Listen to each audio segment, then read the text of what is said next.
สบายดีตอนเช้าพี่น้องอันนี้มาต่อไก่อันนี้7 โมงยังแต่มีข้าเจ้าต่ออีกเทิงแล้ว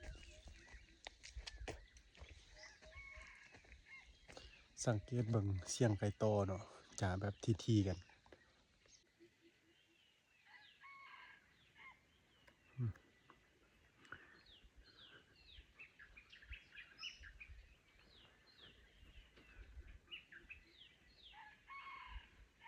เห็นปะมันจะขั้นแบบมัน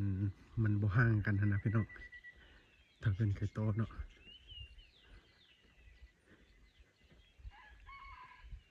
นี่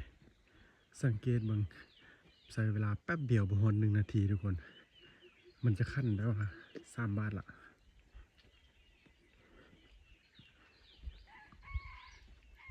นี่อันนี้สำหรับคนที่มักมวยไก่เด้อฟังดีๆพี่น้อง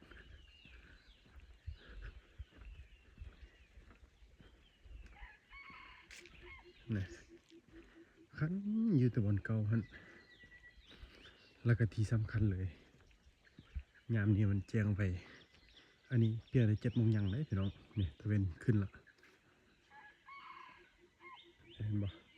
มันจะขั้นอยู่บนเก่า7 โมงยังหรอกก็ยังขั้นอยู่บนเก่าแล้วคนที่ม่วยไปฮอดไกลนะสังเกตบ่งว่ายามนี้มันแจ้งไป6 โมง 7 โมงไก่มันลงคอนแล้วบ่มีหรอกปลาอยู่คอนนะ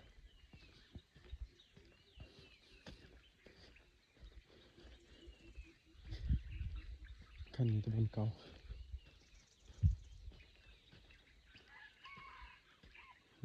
ถ้าเป็นตอมันจะเป็นแบบนี้ขั้นติดอยู่ตะบนเก่าแต่ปลาบ่ขั้นดุกันนี้โอเคนะอันนี้จะไปทางพุ่นขึ้นไปทางพุ่นมื้อนี้อากาศหนาวพี่น้องไก่ปลามิดเลยหนาวอยู่โรงพยาบาลบ่แน่ใจทางอื่นยังหนาวคือกันบ่ไก่ปลามิดเลยบ่ได้ยินเลยบ่ได้ยินจักบาทจักตัวได้ยินแต่ไก่โตเขาเจ้าถึงตอนนี้อาลีระแวงแต่ว่าขณะนี้ไปต่อแถวพุ่นแล้วเขาเจ้าจะนำไปวะเท่านั้นดนละอาลีบ่ได้มาทางนี้บอลอาลีต่อเก่ายิงได้ทุกคนเถอะกาวไว้มาต่อบนเก่านี่เขาเจ้าแค่ให้ละบ่เกิดบ่ไปแล้ววันนี้ขึ้นไปพุ่นทางพุ่นบ่เคยไปทางพุ่นอันนี้จะเป็นตู้เขาเจ้าบรรยากาศตอนเช้าบักคักโคตรงามเลยแต่เสียดายไม่ได้ยินเสียงไก่ปลาขั้น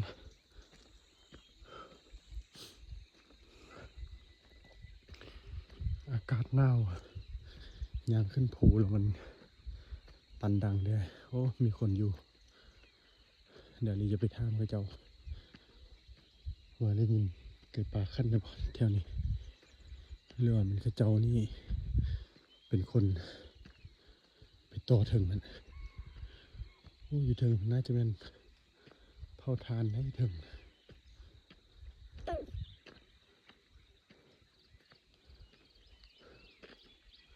สุดยอดบรรยากาศตอนเช้าเนาะโอ้คนแล้วกันไปนะปากกล้วยนะเคยมี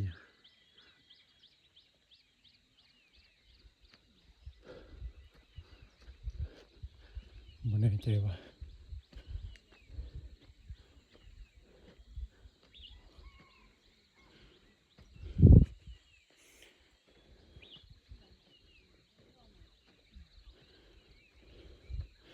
มันโมโหว่าเป็นอะไรนะสบายดี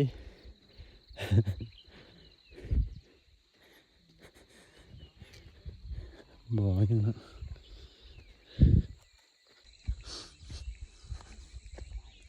สงสัยจะบ่สบายดีทุกคนสบายดีกับบ่สบายดี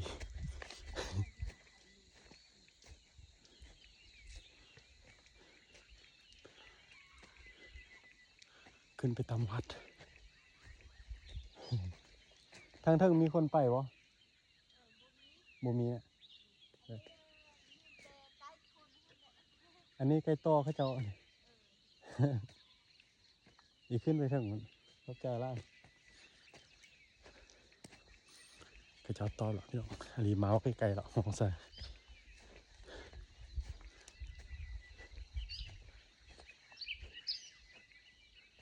งึดเลย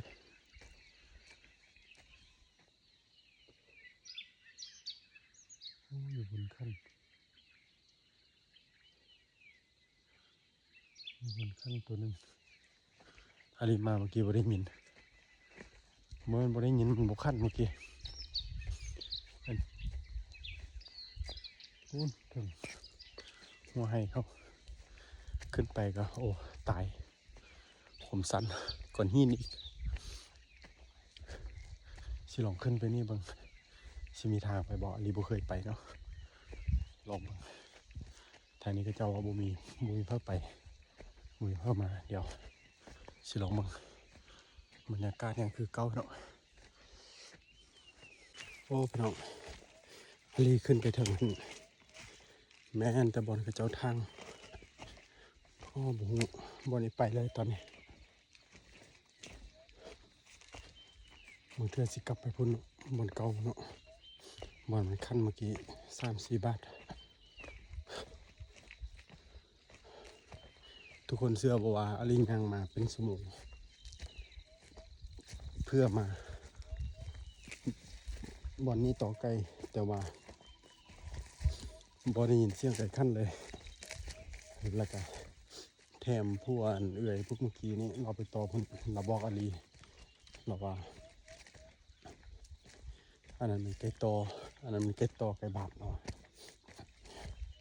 แสดงว่าผู้เราอยู่นี่ก็ไปต่อไก่ตลอดเนาะเฮาย่างมาเป็นสมุกเขาเจ้ามาย่างเขาเจ้าย่างมา5 นาทีเขาจะมาหอดก็ต่อแล้วอาลีเบิ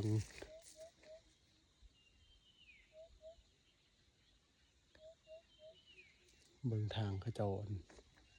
เบิงทางเขาเจ้าขึ้นมานะโคตรแปลนเลย